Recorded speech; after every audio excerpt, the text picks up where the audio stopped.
오늘 봄 전도 초청 잔치에 오늘 초대받고 나오신 모든 분들, 그리고 오늘 예배 참석하는 모든 분들 예수 그리스도의 이름으로 축복합니다.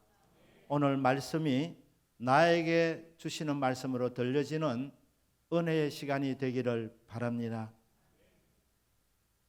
화면을 하나 띄워주시길 바랍니다. 짐승들이 이렇게 달려가는데 무언가를 보고 놀라든지 흥분을 하게 되면 떼를 지어서 달려갑니다. 그런데 달려가다 보면 앞에 절벽을 만나게 됩니다. 절벽을 만나게 되면 제일 앞서 가던 무리들이 멈추려고 하지만 뒤에서 계속 달려오는 그 무리들로 인하여서 같이 그냥 절벽으로 떨어져서 몰살을 하게 됩니다.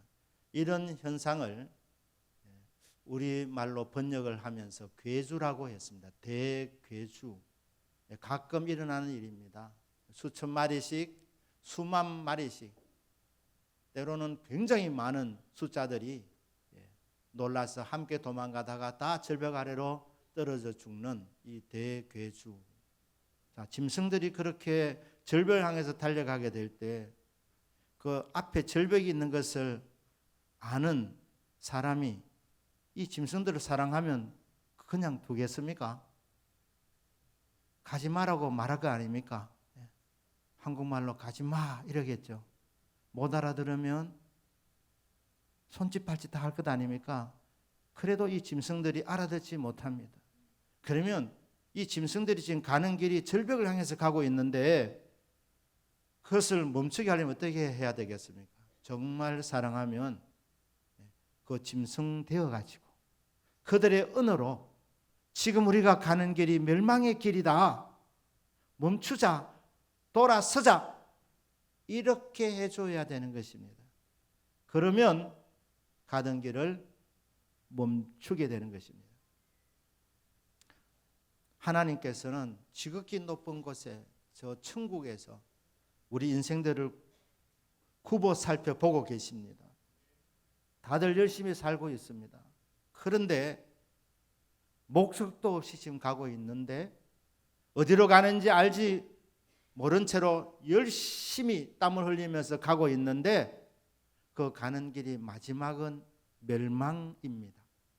멸망의 길로 가고 있습니다. 한두 사람이 아니라 넓은 길에 넓은 문으로 수많은 사람들이 지금 죽음의 계곡을 향해서 나아가고 있습니다. 하나님은 가장 높은 곳에서 인생들이 지금 가고 있는 방향을 다 보고 계십니다. 그런데 그 인생길을 마지막에는 결국 멸망으로 끝이 나게 되는데 하나님께서 이 인생들을 바라보며 그들을 멸망의 길에서 건져내어 주시기로 작정을 하십니다. 이것을 구원의 섭리라고 말하는 것입니다. 살아계신 하나님께서, 사랑의 하나님께서 저 하늘 보좌에서 아래를 굽어 살피시다가 모든 인생들이 제 값으로 말미암아 죽음을 향해서 가고 있는 그 길을 보시다가 하나님께서 계획하시고 하나님 하나뿐인 독생자 예수 그리스도를 이 땅에 보내시기로 결심하십니다. 하나님이 세상을 이처럼 사랑하사 독생자를 주셨으니 이는 누구든지 그를 믿는 자마다 멸망하지 않고 영생을 얻게 하려 하심이라. 하나님, 구원의 하나님, 사랑의 하나님이 멸망길로 가고 있는 인생을 구원하시려고 계획을 세우셨습니다. 하나님이 구원하실 대상은 누구입니까?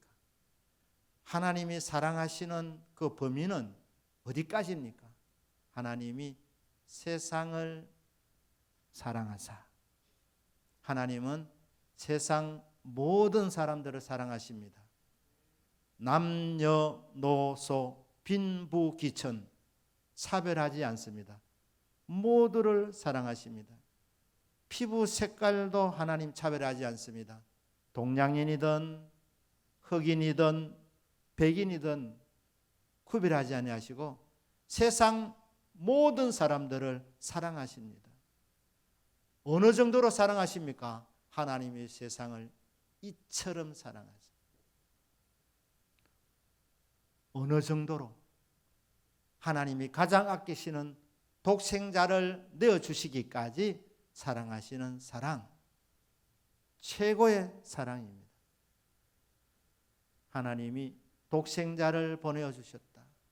독생자, 하나님의 유일한 아들, 하나뿐인 아들, 아들이시면서 하나님이신 분, 하나님과 동등하신 분, 아들이라고 불림을 받으시면서 온 우주 만물을 말씀으로 창조하신 분이기 때문에 창조의 아버지라고 불림을 받으시는 분, 이런 분은 예수님밖에 없습니다. 하늘 아래 땅 위에 없습니다. 하늘에 계시다가 멸망의 길을 가는 인생들을 위해서 이 땅에 내려오신 분, 이 땅에 내려오신 분이 예수 그리스도, 그리고 구원 사역을 완성하시고 하늘로 올라가신 분이 예수 그리스도이십니다.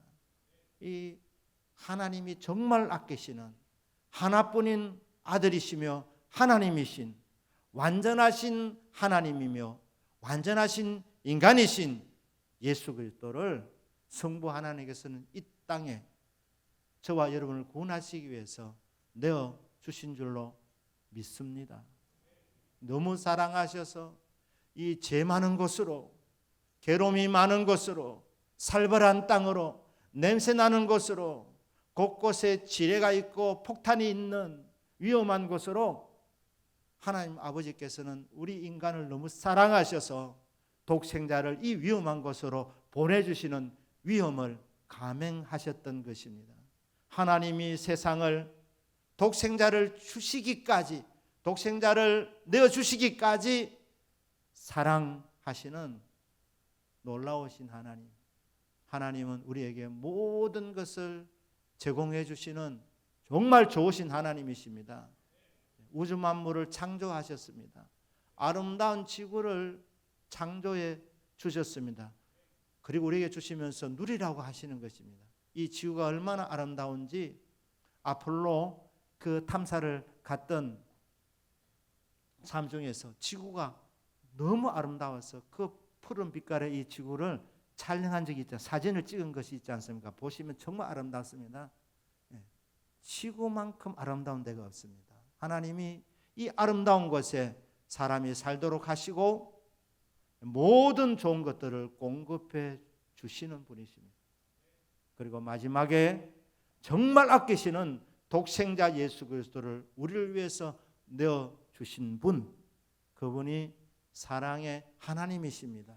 하나님이 세상을 이처럼 사랑하사 독생자를 주셨으니 독생자를 아끼지 아니하시고 우리 모든 사람을 내어주신 하나님, 계획하시고 실제로 실천에 옮기십니다. 아들을 내주는 것이 쉬운 일이 아닙니다. 자녀가 아플 때에 부모의 심정이 뭡니까? 내가 대신 아팠으면 하는 게 부모의 마음 아닙니까? 아들을 이 땅에 보내서 십자가에 못 박혀 죽게 되는 이 하나님의 그 계획 속에 아들을 십자가에 못 박을 때 아버지의 마음은 더 아프셨을 것입니다. 이렇게 실천하신 것은 저와 여러분을 포함하여 세상 모든 사람을 사랑하셔 이 땅으로 보내어 주셨던 것입니다. 목적이 뭡니까? 이는 저를 믿는 자마다 누구든지 멸망하지 않고 영생을 얻게 하려 하심이라. 주님이 이 땅에 오신 목적이 여러 가지가 있지만 요한복음 3장 16절에는 크게 두 가지가 나죠. 첫째는 아무도 멸망받지 않게 하시려고 아들을 보내신 것입니다. 인간이 왜 멸망합니까? 죄 때문에 멸망을 당하는 것입니다.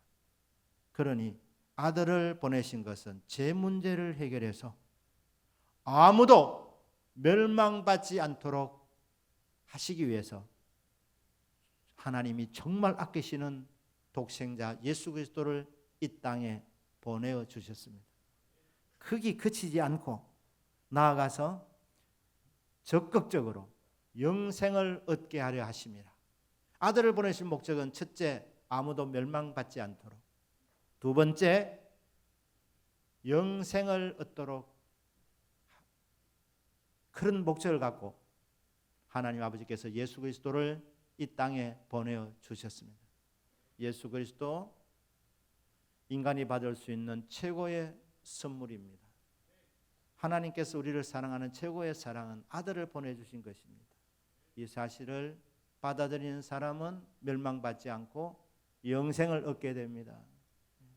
자, 영생을 얻는다. 이 하나님의 사랑의 효력은 언제까지입니까? 여러분 물건을 사보시면 다 유효기간이 있지 않습니까? 하나님의 사랑은 유효기간이 없습니다. 영원까지입니다. 영원토록 변함없이 그 사랑이 날마다 지속되어지는 다함이 없는 사랑, 변함이 없는 사랑, 하나님 아버지의 사랑입니다. 이 사랑을 누가 받을 수 있습니까? 조건은 딱 하나입니다. 선한 일을 많이 하라, 그렇지 않습니다. 기도 생활 많이 해라, 돌을 닦아봐라, 그렇게 하지 않습니다. 조건은 딱 하나입니다. 요한복음 3장 15절에 이는 그를 믿는 자마다 영생을 얻게 하려 하심이니라. 3장 16절에서도 멸망하지 않고 영생을 얻게 하려 하심이라. 조건은 뭡니까? 저를 믿는 자. 딱 하나 조건은 예수님을 믿는 것입니다. 아들을 보내신 하나님 아버지의 마음을 믿고 하나님 아버지를 믿는 것, 예수 그리스도를 믿는 것, 이거 하나만 하면 멸망받지 않고 영생을 얻는 줄로 믿습니다. 이 예수님을 믿게 되는 복이 오늘 우리 교회 처음 나오신 분들 중에 있기를 주 예수님의 이름으로 축복합니다. 아멘. 저는 고등학교 3학년 때 가을에 친구의 권유를 받고 교회로 처음 나왔습니다. 교회에 나오기 전에 삶은 암울한 삶이었습니다. 교회 나오기 전과 교회 나온 후의 삶은 완전히 달라졌습니다. 저는 대구 광역시, 대구 직할시라고 불릴 때 중구 삼덕동에서 태어났습니다. 태어나서 보니 저는 정부인의 자녀가 아니었습니다. 저는 서자로 태어났습니다. 서자로.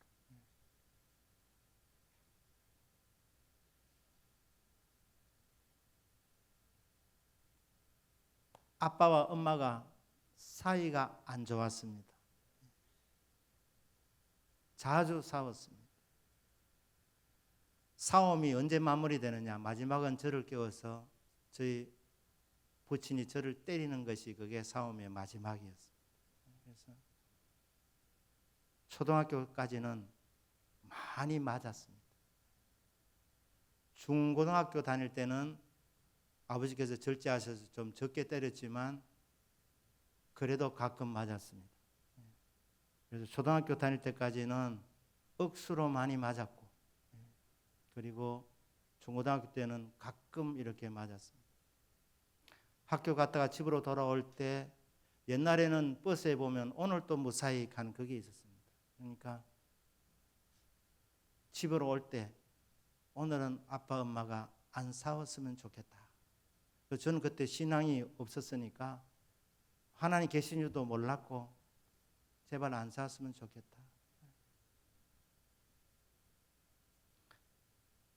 싸우면 안 좋으니까요.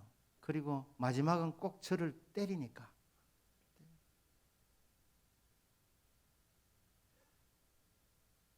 어느 날부터 의욕이 없어졌어요.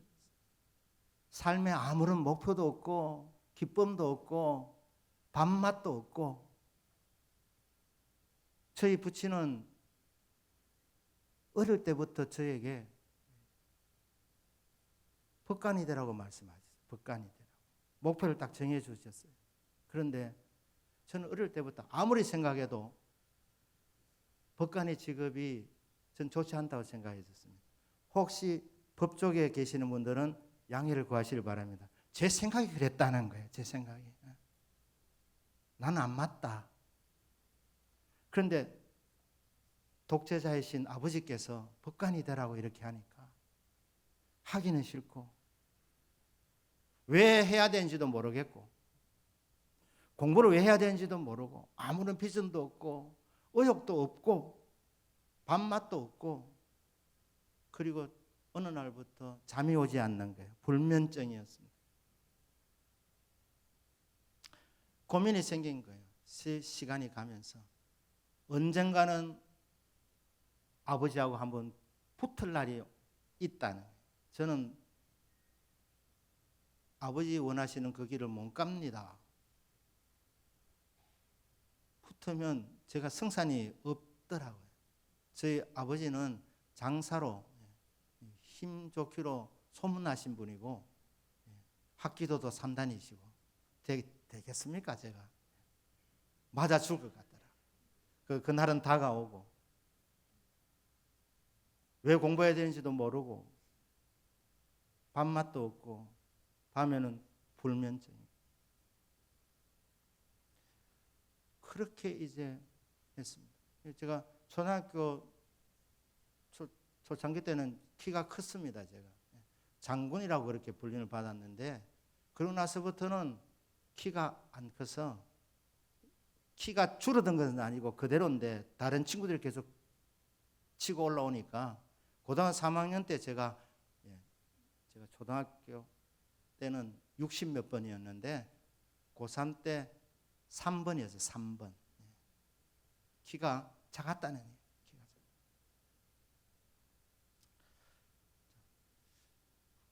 그런데 이제 제가 친구 전도를 받고 교회로 처음 나갔습니다. 그게 고3 여름 방학 때 친구가 저희 집에 와서 전도를 했습니다. 교회 가자고. 그래서 제가 답을 하기를, 방학 때는 내가 좀 놀아야 되니 방학 마치면 개학하는 그 주일날 내가 교회를 가겠다 약속을 했습니다. 그리고 그 약속을 지켜서 그 교회를 처음 간 거예요. 처음 가니까 딱 예배를 드리는데 느낌이 오는데, 야, 여기는 뭔가 있구나. 사람들이 그렇게 평화로워 보였습니다. 그래서 내가 왜 이 좋은 곳에 이렇게 늦게 왔지? 이런 생각이 들었습니다. 그런데 모든 것이 다 생소했습니다. 기도하라고 눈 감는 거 쉬운 것 같아도 눈 감는 것도 쉽지 않더라니까요.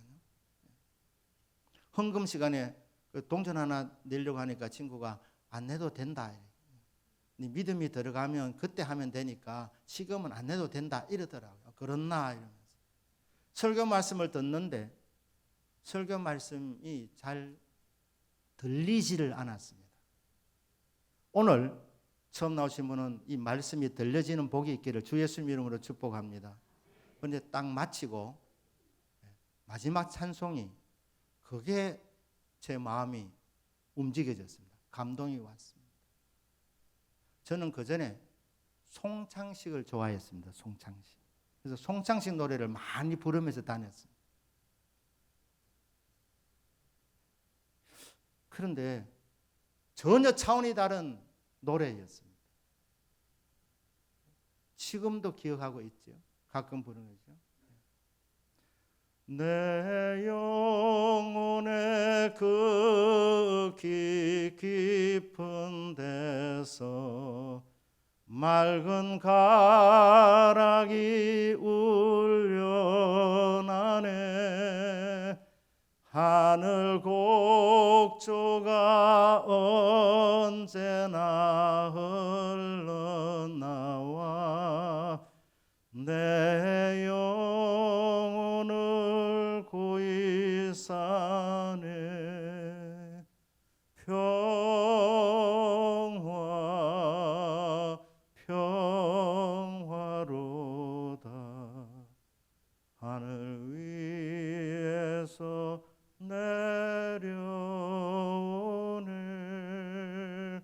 그 사랑의 물결이 영원토록 내 영혼을 덮으소서.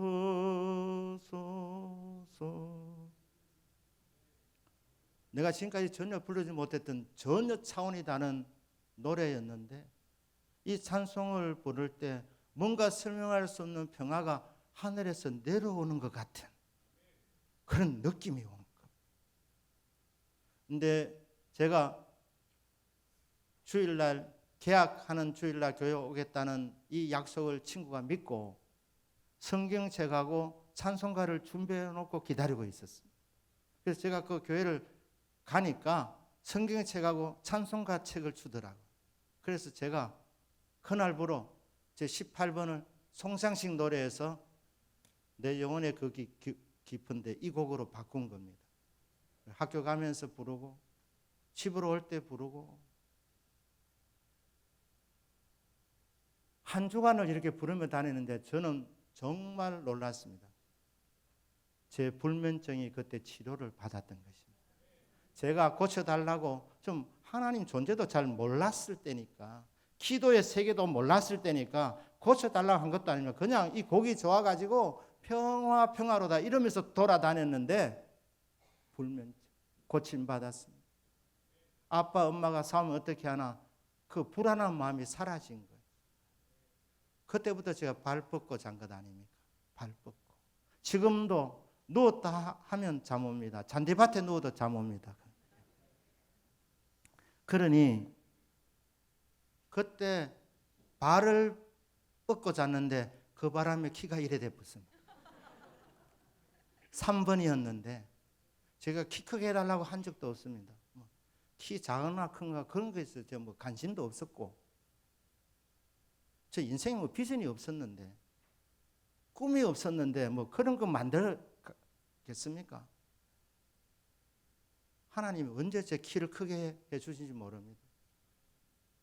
하나님이 제 인생의 비전과 꿈을 만드시려고 키도 말입니다. 저를 유학 보내려고 하나님 계획하신 거예요. 여러분 키 작으신 자녀들이 계시면 키가 작은 손자손이 계시면 한번 교회를 한번 데려와 보십시오.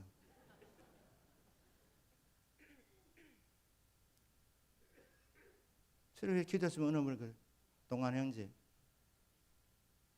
키는 그냥 큰 게 아닙니다. 이랬습니다. 안 기도하고 알았다는 얘기죠. 하나님께서 저를 유학 보내시려고 저는 몰랐는데 작업하신 거예요.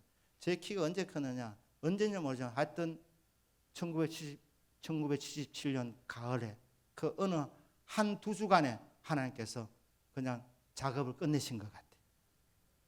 2주 동안에 키가 하나님이 뻥튀기 해주신 거예요. 뻥튀기.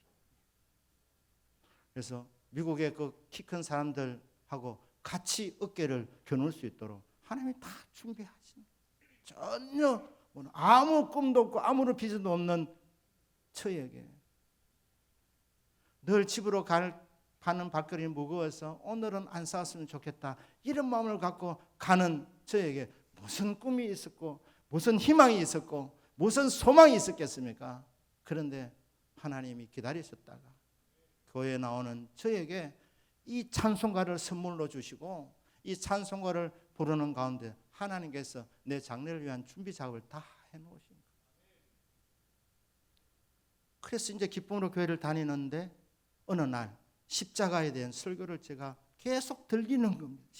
십자가는 온 세상의 죄를 담당하시고 아무런 죄도 없으신 하나님의 아들이신 예수님께서 이 땅에 내려오셔서 죄가 없으신데 우리를 대신해서 죄인이 되시고 십자가에서 우리의 죄를 대신 담당하신 분이다.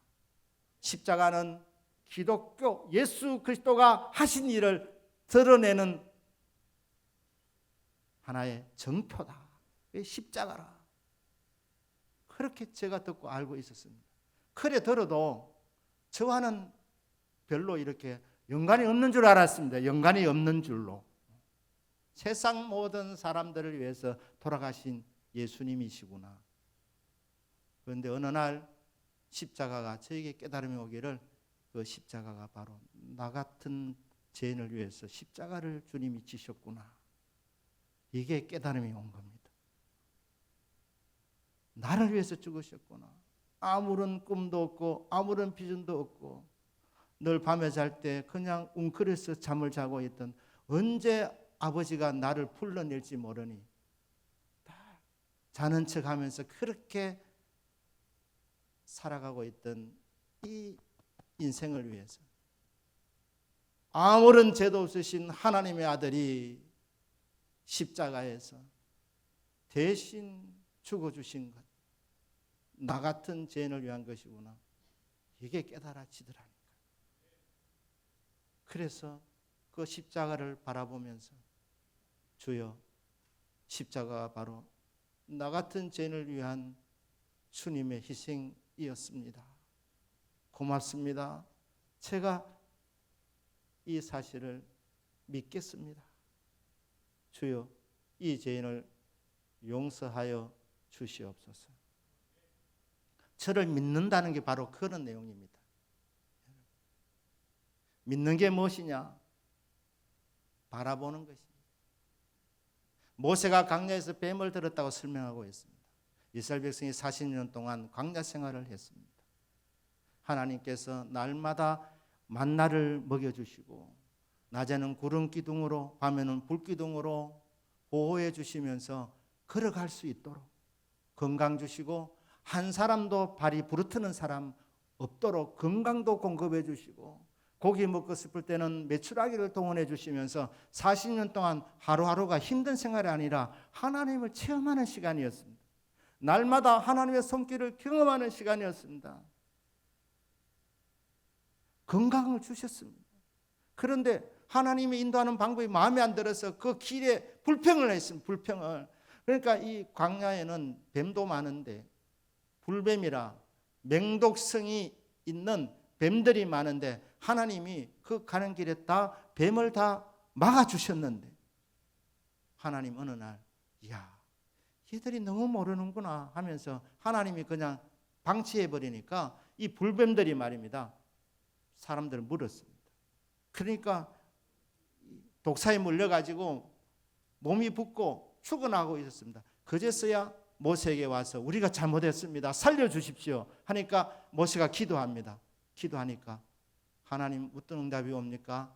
나무를 높이 달아라. 그리고 나무 한가운데 거기 놋뱀을 달아라. 이 놋뱀을 쳐다본 사람은, 뱀에게 물린 사람, 놋뱀을 쳐다본 사람은 산다. 이 말씀을 믿고 그 놋뱀을, 뱀은 저주의 상징입니다, 쳐다본 사람은 다 나음을 입은 줄로 믿습니다. 이와 똑같이 하나님의 아들이 이 땅에 오셔서 아무런 죄도 없으신 예수님이 십자가에서 자신의 생명을 바치셨습니다. 죄인이 아니신데 죄인이 되셔서 우리 대신 저주를 받으신 것입니다. 그러니 믿는 것이 뭡니까? 저를 믿는 자마다 모세가 광야에서 뱀을 든 것 같이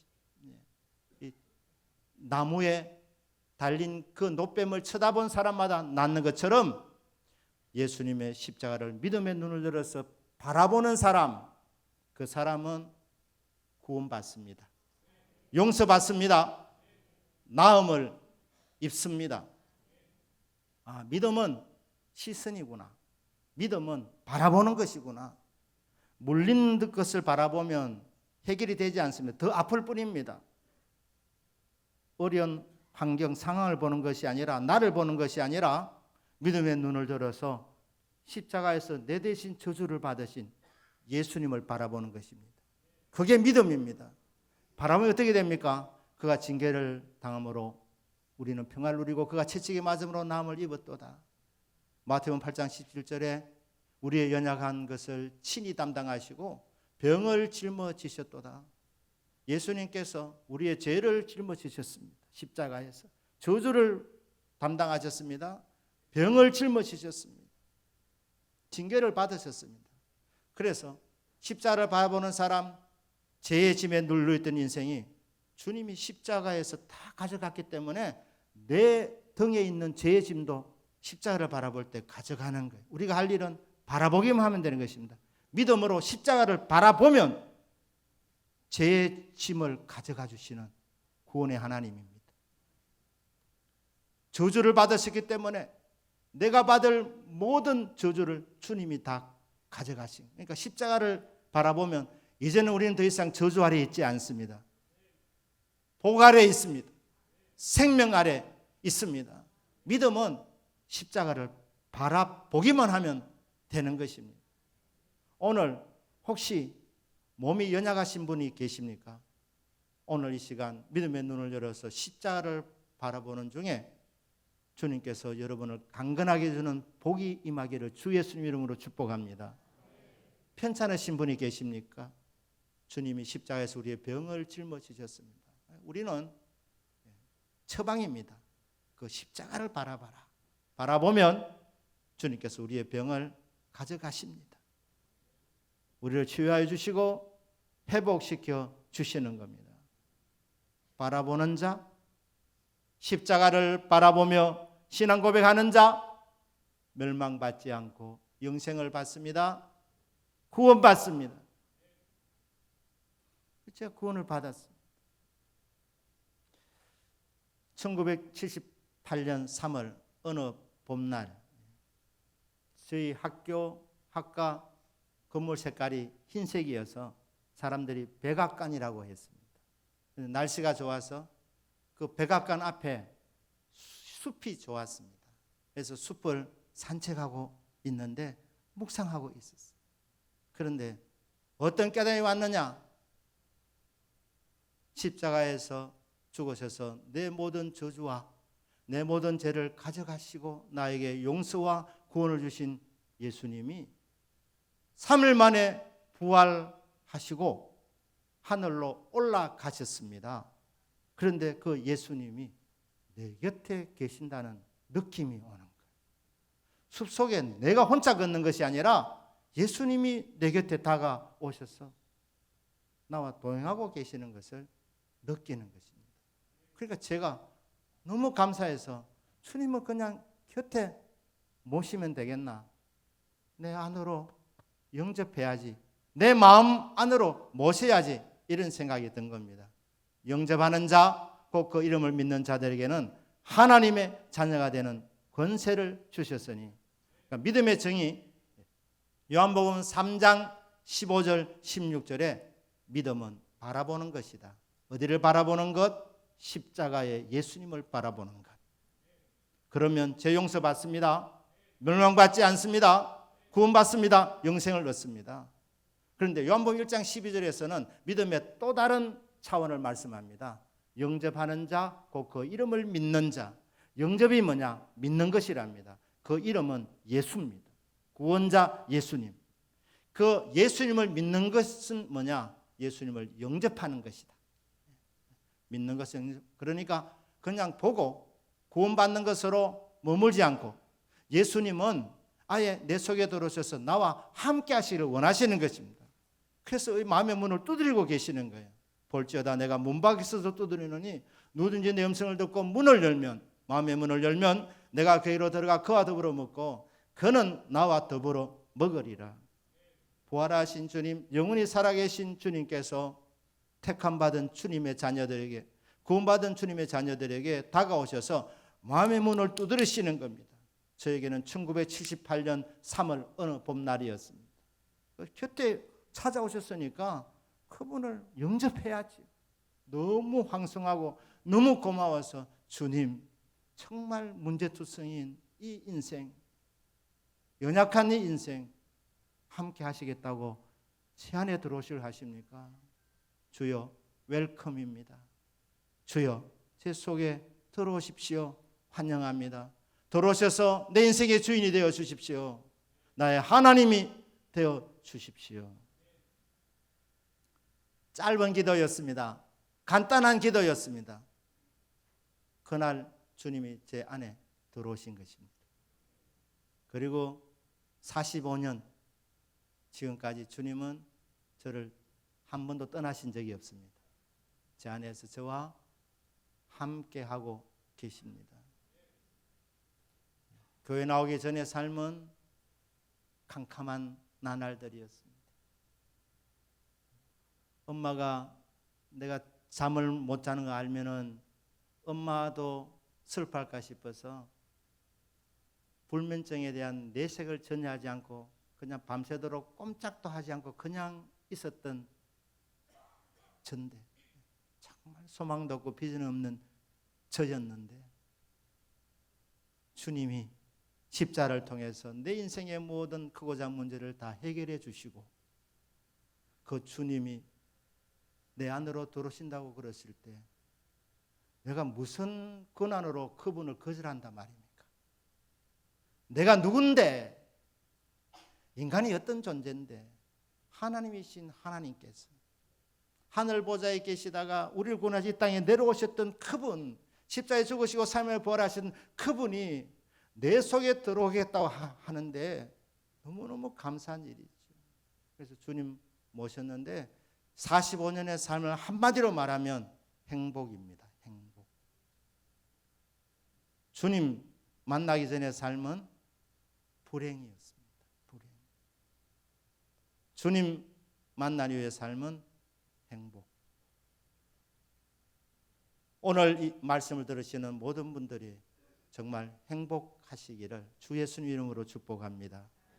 특별히 처음 나오시는 분들 행복하기를 축복합니다. 방법은 믿으셔야 합니다. 십자가 바라보셔야 합니다. 거기서 그치지 말고 나가셔야 합니다. 믿으셔요. 영접하셔야 합니다. 예수님, 제 속에 들어오시옵소서. 제 삶의 주인이 되어 주십시오. 나의 하나님이 되어 주십시오. 내 길을 인도해 주십시오. 그러면 주님이 들어오셔서 내 삶을 인도해 주십니다. 우리 시간에 한번 눈을 감으시고 한번 결단하는 시간을 가졌으면 좋겠습니다.